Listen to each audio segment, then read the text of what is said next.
لیکن اتنا سمجھنا حضرت حسین رضی اللہ تعالیٰ عنہ میدان کربلا میں پہنچے. بھائی حضرت حسین رضی اللہ تعالیٰ عنہ میدان کربلا میں پہنچے, رات کے وقت میں پہنچے. یہ سمجھنا کون سے وقت میں پہنچے, اور جمعہ کی رات تھی. کہو سبحان اللہ. جمعہ کی رات تھی میرے دوستو, جمعہ کی رات تھی. خیمہ لگایا حضرت حسین رضی اللہ تعالیٰ عنہ نے کربلا کے میدان میں خیمہ لگایا. جمعہ کی رات ہے, آپ آرام فرما رہے. کہو آپ آرام, یعنی حضرت حسین سو رہے, آپ آرام فرما رہے. ان کے چھوٹے بھائی جن کا نام ہے حضرت عباس, حضرت حسین کے چھوٹے بھائی کیا نام ہے, حضرت عباس, انہوں نے دیکھا کہ سامنے لشکر آ گیا. بھائی سامنے لشکر آ گیا اور کھڑا ہو گیا, اور ہزاروں کی تعداد میں. اس لیے کہ بعض کتابوں میں 4000, تو بعض کتابوں میں 40,000, تو بعض کتابوں میں 1 لاکھ. مطلب ہے کہ سامنے لشکر آتا گیا آتا گیا آتا گیا. اب حضرت عباس وہ تو بیچارے جوان تھے, دوڑتے دوڑتے خیمے میں آئے. حضرت حسین سو رہے تھے. کہا بھائی حسین اٹھو, بھائی حسین اٹھو, بھائی حسین اٹھو. حضرت عباس نے جب حضرت حسین کو اٹھایا, حضرت حسین چونک کر اٹھے. کہا کیا ہوا کیا ہوا, کہا سامنے لشکر آ گیا. تو کہا اس میں اٹھایا کیوں, میں خواب میں نانا کے ساتھ بات کر رہا تھا. ارے کہو نا سبحان اللہ. سنتے جانا میرے دوستو, حضرت حسین نے کس زبان سے کہا, کہا عباس میرا بھائی اٹھایا کیوں, آنے دے آنے دے, ہزاروں کی تعداد میں آنے دے, لیکن میں تو میرے نانا کے ساتھ بات کر رہا تھا. وہ حضرت عباس رو پڑے, روتے روتے کہا کہ بھائی جان حسین کیا باتیں کر رہے تھے, اب نانا کے ساتھ کیا باتیں کر رہے تھے. کہا نانا کے ساتھ یہی بات کر رہا تھا. نانا کہہ رہے تھے حسین کل تجھے دشمنوں کے سامنے جانا ہے, حق کے سامنے ڈٹ جانا, گردن کٹا دینا, لیکن گناہ کے سامنے گردن جھکانا نہیں. میرے دوستو حضرت حسین رضی اللہ تعالیٰ عنہ صبح ہوئی, کون سا دن, جمعہ. اس لیے جمعہ کی رات تھی, اٹھے تو جمعہ فجر کی نماز پڑھائی. کہو فجر کی. اس کے بعد میں میرے دوستو سامنے والوں سے بات چیت شروع ہوئی. بات چیت ہوتی گئی. ایک معاملے پر آ کے معاملہ اٹک گیا.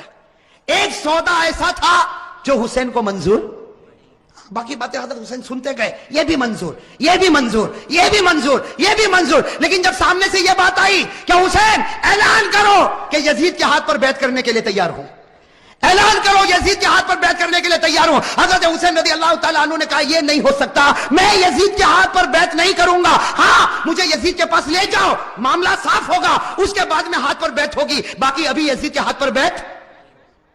میرے دوستو سننا, یزید کے ہاتھ پر بیعت نہیں ہوگی.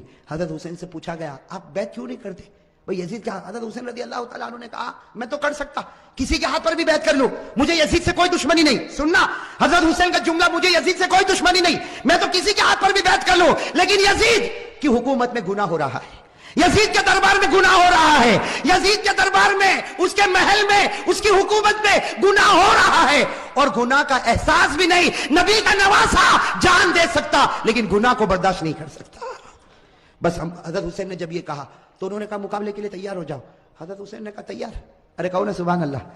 تو کیا طے ہوا, وہاں کا ایک, یہاں کا ایک مقابلہ ہوگا. حضرت حسین نے کہا کوئی بات نہیں. حضرت حسین رضی اللہ تعالیٰ عنہ نے اعلان کیا میرے لشکر میں جو بوڑھے میاں ہے جن کا نام ہے حضرت غرید, کیا نام ہے, حضرت غرید, جن کی عمر 61 سال کی ہے.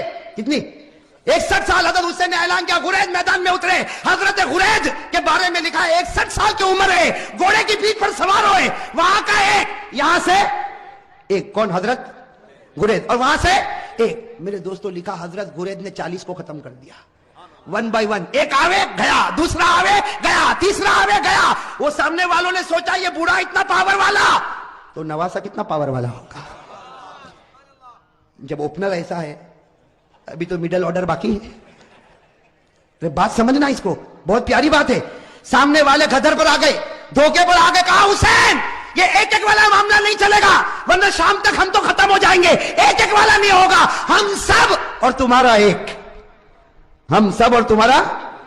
حضرت حسین رضی اللہ تعالیٰ عنہ نے اس کو بھی منظور کیا. میرے دوستو وہ حضرت غرید جنہوں نے 40 کو ختم کیا تھا, وہ حضرت غرید ابھی بھی ان کی تلوار چمک رہی, گھوڑے پر ہے. سب نے ایک ساتھ میں ان پر حملہ کیا, آپ کو مارا گیا, آپ کے بدن کو چھلنی کر دیا گیا. جب بالکل آخری گھڑی آئی تو انہوں نے حضرت حسین کے سامنے حضرت غرید کو پھینک دیا. حضرت غرید جب سامنے تھے, حضرت حسین ان کے پاس گئے تو غرید نے کہا حسین تھوڑا ہٹ جا, آسمان پر محمد کا چہرہ نظر آ رہا ہے. نعرہ تکبیر, نعرہ تکبیر, حسین کا دامن.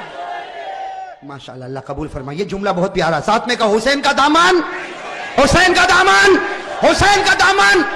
حضرت غرید نے فرمایا حسین تھوڑا سا ہٹ جا, آسمانوں پر میرا محمد مجھ کو نظر آتا ہے. حضرت غرید نے لا الہ الا اللہ محمد الرسول اللہ صلی اللہ علیہ وسلم پڑھا. حضرت غرید کے بعد حضرت حسین کی جماعت میں سے ایک آتا, شہید ہو جاتا, پھر دوسرا آتا, شہید ہو جاتا. یہاں کا ایک, وہاں کے سب, یہاں کا اور سب ٹوٹ پڑتے شہید. میرے دوستو اب سننا, جمعہ کا دن ہے. حضرت حسین نے جو اب اعلان کیا سب کے کلیجے پھٹ گئے. حضرت حسین رضی اللہ تعالیٰ عنہ نے اعلان کیا میرا بڑا بیٹا علی اکبر تیار ہو جائے. کہو سبحان اللہ. اب بڑے بیٹے کی عمر کتنی؟ 16-17 سال. اللہ اکبر. میرے دوستو ہمارا بھی بیٹا ہوگا 16-17 سال کا. تھوڑی دیر کے لیے اندازہ لگاؤ. حضرت حسین رضی اللہ تعالیٰ عنہ کو پورا یقین ہے کہ میرا 16-17 سال کا بیٹا زندہ جائے گا لیکن واپس نہیں آئے گا. میرے دوستو باپ کا تو کلیجہ ہوتا کہ نہیں ہوتا؟ باپ کو بھی تو محبت ہوتی, اور حسین جیسا باپ ہو اور علی اکبر جیسا بیٹا ہو. حضرت حسین رضی اللہ تعالیٰ عنہ نے اعلان کر دیا, پورے مجمع میں سناٹا چھا گیا, عورتوں کے خیمے میں سناٹا اور کھلبلی مچ گئی. اور علی اکبر وہ فرما بردار بیٹا 16-17 سال کی عمر کا گھوڑے پر سوار ہو گیا. کہا ابا جا رہا ہوں, ابا جا رہا ہوں. حضرت حسین نے کہا بیٹا ایسے مت جا, ایک بار باپ کی پیشانی کو چوم تو لے, ایک بار باپ کی پیشانی کو چوم لے تاکہ میں بھی تو تجھ کو گلے لگا لو. میرے دوستو علی اکبر جب گھوڑے سے اترے پورے مجمع میں رونے کی آواز آئی. حضرت حسین نے اپنے کلیجے سے لگایا اور کہا بیٹا آج حق پر جاتا ہے, حق پر رہنا, اب تو نانا کے دربار میں تیری میری ملاقات ہوگی. میرے دوستو وہ علی اکبر چلے, سننا علی اکبر گئے اور بڑی دلیری کے ساتھ مقابلہ کیا. لیکن میرے دوستو 16-17 سال کا جوان اور اتنے سارے لوگ, تھوڑی دیر میں ان کے بدن کے 2 ٹکڑے کر دیے گئے. میرے دوستو علی اکبر کے بدن کے 2 ٹکڑے کیے گئے اور حضرت حسین کے سامنے ایک چھرا لایا گیا اور بڑے بیٹے کے سینے پر مارا گیا. اور میرے دوستو جب 2 ٹکڑے ہو گئے تو سامنے والوں نے اپنے گھوڑے ان لاشوں کے اوپر ڈالنا شروع کر دیا. گھوڑے دوڑتے گئے اور حضرت حسین کے بڑے بیٹے علی اکبر کی لاش کو آگے بڑھاتے گئے. میرے دوستو حضرت حسین رضی اللہ تعالیٰ عنہ طرف گئے, دوڑتے دوڑتے اپنے بیٹے کی لاش کو اٹھایا, ایک ٹکڑے کو اٹھایا, دوسرے ٹکڑے کو اٹھایا اور کونے پر رکھا. میرے دوستو ابھی تو بڑے بیٹے علی اکبر کی لاش کو حضرت حسین نے کونے پر رکھا, پیچھے سے عورتوں کی آواز آئی آپ کا دودھ پیتا بچہ تڑپ رہا, آپ خیمے میں واپس آؤ. حضرت حسین دوڑتے دوڑتے خیمے میں گئے, ان کا دودھ پیتا بچہ علی اصغر چھوٹا سا دودھ پیتا بچہ حضرت حسین رضی اللہ تعالیٰ عنہ نے اپنے سینے سے لگایا اور دوڑتے دوڑتے دشمنوں کے پاس گئے اور کہا تم کو مجھ سے دشمنی ہے, میرے بچے سے تو کوئی دشمنی نہیں. ارے میرے دوستو ہمارا بھی دودھ پیتا بچہ ہوگا. تھوڑی دیر کے لیے سوچو حضرت حسین نے کیسے دل سے کہا ہوگا مجھ سے دشمنی, یہ بچے سے کیا دشمنی. میرے دوستو حضرت حسین ابھی کہہ رہے کہ بچے سے کیا دشمنی, سامنے سے تیروں کی بوچھار آئی اور تھوڑی دیر میں بچے نے دم توڑ دیا.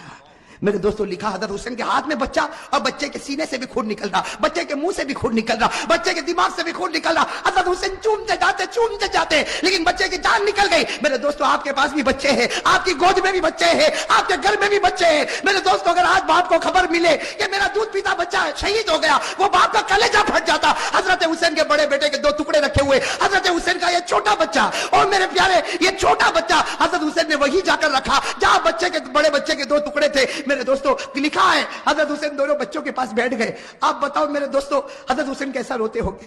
کبھی بڑے بچے کے ٹکڑے کے سر پر ہاتھ پھیرتے, کبھی چھوٹے بچے کے سر پر ہاتھ پھیرتے اور جملہ کہتے تھے میرے بچوں تمہارا ہنسنا بھی مجھ کو یاد ہے, اے میرے بچوں تمہارا کھانا بھی مجھ کو یاد ہے, اے میرے بچوں تمہارا ابا ابا کر کے بلانا بھی مجھ کو یاد ہے, تمہاری ہر گھڑی مجھ کو یاد ہے. میرے دوستو یہ سب کرنے کے بعد ظہر کا وقت آیا. ساتھ میں کہنا کون سا وقت آیا؟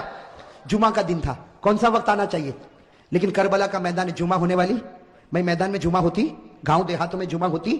حضرت حسین نے فرمایا میرے دوستو بڑے بچے کا ٹکڑا رکھا ہوا ہے, وہ باپ نے کیسے وضو کیا ہوگا. حضرت حسین نے وضو کیا اور وضو کرنے کے بعد کہا چلو جماعت بنے گی, ظہر کی نماز ہوگی. حضرت حسین نے 2 رکعت ظہر کی نماز پڑھائی. میرے دوستو مقابلہ کرنے والے مقابلہ کرتے گئے. حضرت حسین نے ظہر کی 2 رکعت نماز پڑھائی اور اس کے بعد میں حضرت حسین نے اپنا گھوڑا لیا اور فرمایا اپنے خیمے میں فرمایا وہ پرانی چادر جو کونے میں رکھی وہ لے کر آؤ. میرے دوستو ایک بڑی چادر لائی گئی, بالکل پرانی چادر لائی گئی. حضرت حسین نے سینے سے لگایا اور کہا لوگوں تمہیں معلوم نہیں یہ میری ماں فاطمہ نے اپنے ہاتھوں سے بنایا تھا. میرے دوستو حضرت حسین نے کہا وہ پرانی تلوار لا کر دو. ایک پرانی ٹوٹی ہوئی تلوار لائی گئی. حضرت حسین نے وہ تلوار کو ہاتھ میں لیا, کہا لوگوں یہ وہ تلوار ہے جو میرے ابا حضرت علی لیا کرتے تھے. اور پھر ایک کالا امامہ منگوایا, ایک کالا امامہ پہنا اور کہا لوگوں یہ وہ امامہ ہے جو میرے نانا محمد الرسول اللہ. میرے دوستو تھوڑی دیر کے لیے سوچنا وہ حسین کا دل کیسا ٹوٹا ہوا ہوگا. گھوڑے پر سوار ہو گئے. اگر کپڑا دیکھو تو فاطمہ الزہرا کا ہے, تلوار دیکھو تو علی مرتضیٰ کی ہے, امامہ دیکھو تو نبی کا ہے. میرے دوستو مولانا ابوالکلام آزاد اپنی کتاب میں لکھتے ظہر کے بعد یہ اللہ کا ولی میدان میں اترا. 4.5 سے 5 گھنٹے تک آپ اکیلا مقابلہ کرتے رہے. نعرہ تکبیر, حسین کا دامن. میرے دوستو آپ صرف اندازہ لگاؤ, سامنے 4,000 ہوں گے, 40,000 ہوں گے. ارے میرے دوستو میرا ایمان کہتا ہے سامنے لاکھوں ہوں گے, اربوں ہوں گے, خربوں ہوں گے, لیکن حسین کا نہیں بگاڑ سکتے. اس لیے کہ حسین مقابلہ نہیں کرتا تھا, فاطمہ کی چادر مقابلہ کر رہی تھی. میرے دوستو حسین مقابلہ نہیں کرتا تھا, علی کی تلوار مقابلہ کر رہی تھی. حسین مقابلہ نہیں کرتا تھا, نبی کا امامہ مقابلہ کر رہا تھا. میرے دوستوں سننا, مقابلہ چلتا گیا. مولانا ابو الکلام آزاد لکھتے ہیں, ذرا کان کھول کر سننا, مولانا ابو الکلام آزاد لکھتے ہیں کہ آپ کے سر مبارک سے لے کر آپ کے پیٹ مبارک تک 80 تلوار کے زخم لگ چکے تھے, اور میرے دوستوں پورے خون سے لہو لہان ہو گئے, خون سے. اور میرے دوستوں ایک بات سننا, جب حضرت حسین کا جب مقابلہ چلتا تھا, سامنے سے کسی نے برچھا آپ کے ہونٹ پہ مارا تھا, اس پر مارا تھا, آپ کے ہونٹ پر مارا تھا اور خون گر رہا تھا, اور پیچھے سے لوگ جو حضرت حسین کی جماعت میں تھے وہ پیچھے سے کہتے تھے کہ ہونٹ پر کیوں مارا, پیچھے سے آواز آتی تھی کہ او دشمنوں تم نے حسین کے ہونٹ پر کیوں مارا, یہ وہ ہونٹ ہے جس کو نبی روزانہ چوما کرتے تھے, یہ وہ ہونٹ ہے جس کو ہمارے نبی چوما کرتے تھے. میرے دوستوں کیسے لہو لہان ہو گئے. اب سننا جو پوائنٹ کی بات ہے, حضرت حسین کھڑے ہو گئے اور کہا ٹھہر جاؤ, تھوڑی دیر کے لیے ٹھہر جاؤ. سب رک گئے. کہا کیا ہوا؟ کہا اثر کی نماز پڑھنا ہے, اسے سورج بالکل ڈوب جائے گا, تھوڑی دیر باقی ہے, 4 ساڑھے 4 گھنٹے ہو چکے, 5 گھنٹے ہو چکے, سورج ڈوب جائے گا, اثر کی نماز قضا ہو جائے گی.